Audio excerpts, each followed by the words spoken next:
Hello friends, my name is Anurag Jaiswal. आप सभी का हमारे इस यूट्यूब चैनल सीजीपीएससी गाइड में एक बार फिर से स्वागत है। आज के हम अपने इस वीडियो लेक्चर में प्रयोगशाला परिचारक के एक महत्वपूर्ण टॉपिक प्रकाश का परावर्तन एवं अपवर्तन से संबंधित महत्वपूर्ण वस्तुनिष्ठ प्रश्न का दूसरा भाग देखेंगे। यह वीडियो आपके प्रयोगशाला परिचारक परीक्षा के लिए बहुत ही महत्वपूर्ण एवं उपयोगी होने वाला है, इसलिए आप लोग इस वीडियो को अंत तक जरूर देखें। तो चलिए हम लोग अपने आज के इस वीडियो सेशन को प्रारंभ करते हैं।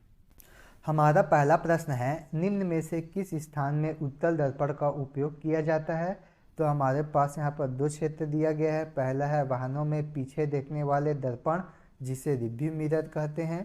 दूसरा है स्ट्रीट लाइट रिफ्लेक्टर। तो हमारा जो सही उत्तर होगा वो है ऑप्शन बी। यहाँ पर इन दोनों ही क्षेत्रों में उत्तल दर्पण का उपयोग किया जाता है। हमारा अगला प्रश्न है, उत्तल दर्पण के संबंध में कौन सा कथन सत्य है। तो पहला कथन है, जो किरणें मुख्य अक्ष के समांतर आपतित होती है वे परावर्तन के पश्चात फोकस से आती हुई प्रतीत होती है। तो ये कथन बिल्कुल सत्य है। दूसरा है, जो किरणें मुख्य फोकस की दिशा में जाती हुई दिखती है वो परावर्तन के पश्चात मुख्य अक्ष के समांतर हो जाती है। तो ये कथन भी बिल्कुल सत्य है। तीसरा है, जो किरणें वक्रता केंद्र की दिशा में जाती हुई दिखती है वो परावर्तन के पश्चात उसी मार्ग में वापस लौट आती है। तो ये कथन भी बिल्कुल सत्य है। और चौथा है, जब प्रकाश किरण ध्रुव पर आपतित होती है तो वह आपतन कोण के बराबर परावर्तन कोण बनाते हुए परावर्तित हो जाती है। तो ये कथन भी बिल्कुल सत्य है। इसलिए हमारा जो सही उत्तर होगा वो है ऑप्शन डी। यहाँ पर चारों ही कथन बिल्कुल सत्य है। हमारा अगला प्रश्न है, किसी उत्तल दर्पण के द्वारा अनंत तथा दर्पण के ध्रुव के बीच रखे वस्तु का प्रतिबिंब कहाँ पर बनेगा। तो हमारा पहला ऑप्शन है दर्पण के पीछे ध्रुव और फोकस के बीच।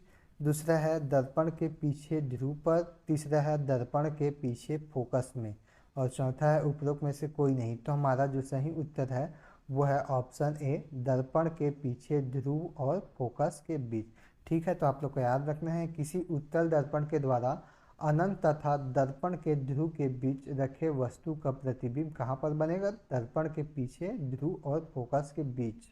अगला प्रश्न है, किसी उत्तल दर्पण के द्वारा अनंत पर रखे वस्तु का प्रतिबिंब कहाँ पर बनेगा।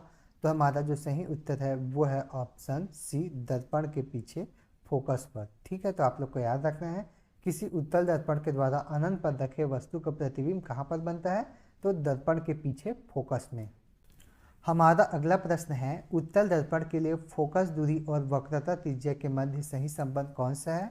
तो हमारा जो सही उत्तर है वो है ऑप्शन ए। हम लोग जानते हैं कि जो फोकस दूरी होती है वो किसके बराबर होती है, वक्रता त्रिज्या की आधी होती है। ठीक है, तो हम लोग को याद रखना है। इसी प्रकार हम लोग जानते हैं कि अवतल दर्पण के लिए फोकस दूरी और वक्रता त्रिज्या में क्या संबंध होगा, तो यही रहेगा। फोकस दूरी किसके बराबर रहेगा, वक्रता त्रिज्या के आधी रहेगी। हमारा अगला प्रश्न है, एक उत्तल दर्पण की फोकस दूरी क्या होगी जिसकी वक्रता त्रिज्या 80 सेंटीमीटर है। तो हम लोग जानते हैं कि फोकस दूरी बराबर क्या होता है, वक्रता त्रिज्या के आधा।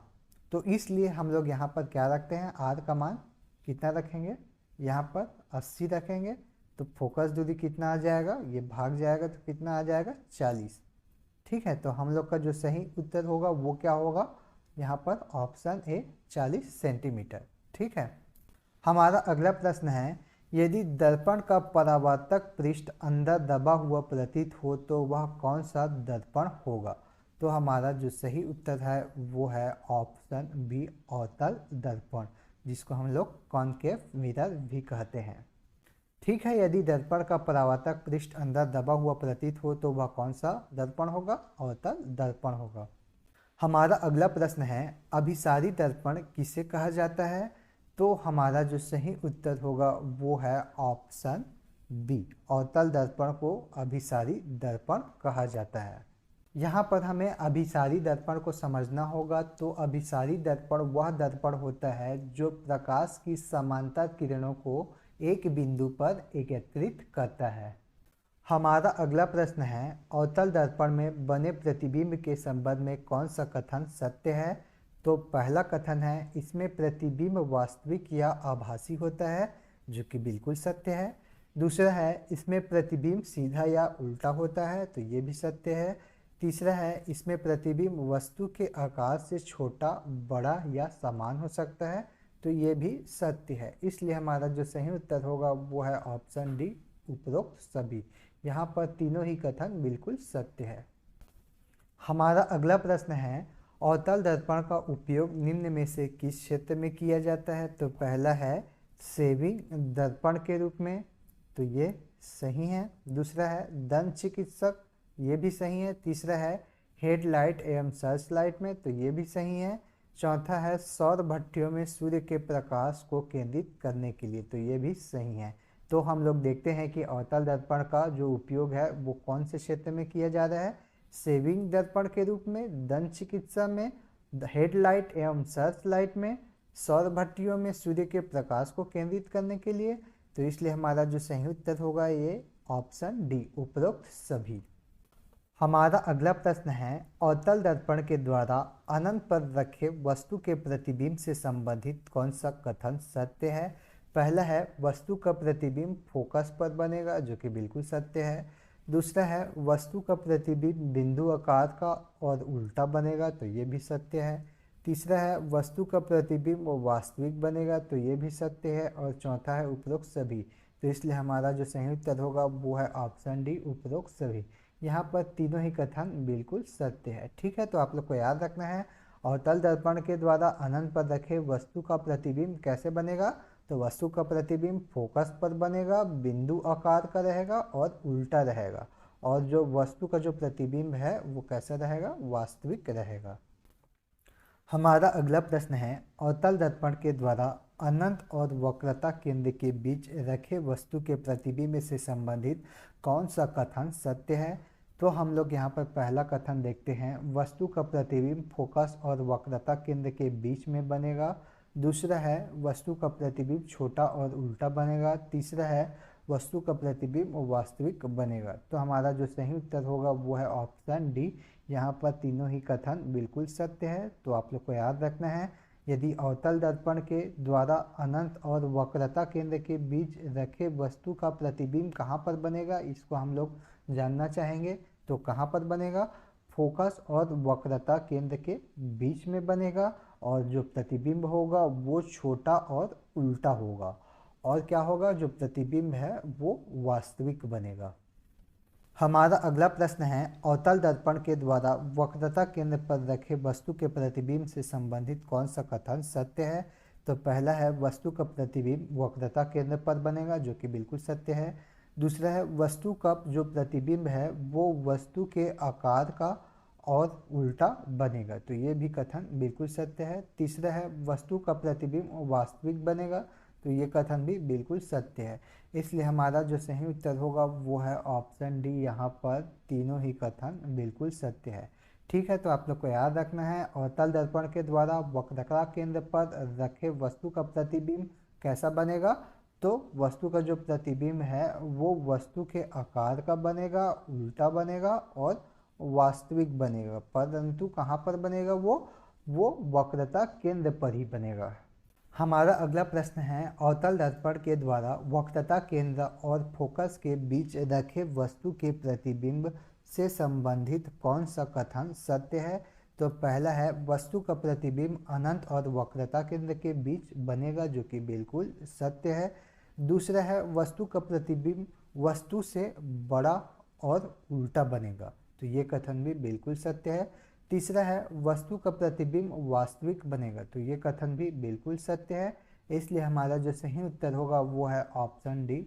यहाँ पर तीनों ही कथन बिल्कुल सत्य है। ठीक है, तो आप लोग को याद रखना है, अवतल दर्पण के द्वारा वक्रता केंद्र और फोकस के बीच रखे वस्तु का प्रतिबिंब कहाँ पर बनता है? अनंत और वक्रता केंद्र के बीच में बनेगा।